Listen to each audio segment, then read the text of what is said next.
As I sit here, thinking of all the shit that's on my mind that I need to spit. I've been bitten twice, so I'm getting shy. Stuck in my mind here, getting high. Wrote up about the past, but it had to be that way. Living life so fast in the overtaken lane.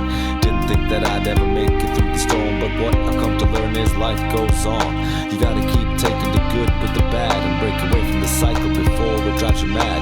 It's easy to get caught up in a loop when there's people all around you trying to stoop you down to a lower level, closer to the devil. Make up a load of shit and cause a heap of trouble, but fuck 'em. You only need yourself, you gotta trust yourself more than anyone else. In this life we live, we gotta try to forgive ourselves for our mistakes. We were only kids. I've come to see who I can be when the toxicity takes over me. It's not a pretty picture in a mirror reflection. I was just a shell with no direction, trying to survive the odds I was given. I was barely alive, you couldn't call it living. It wasn't easy for me to admit my wrongs, because I'd been wronged for so goddamn long. Bullied and abused is not what I would choose. I was so strong-minded, didn't think that I could lose, but they got the better eventually and turned my mind completely against me.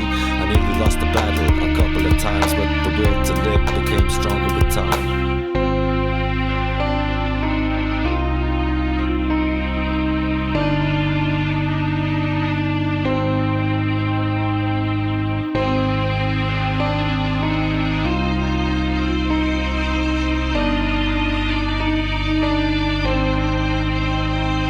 In this life we live, we gotta try to forgive ourselves for our mistakes. We were only kids. I've come to see who I can be when the toxicity takes over me. It's not a pretty picture in a mirror reflection. I was just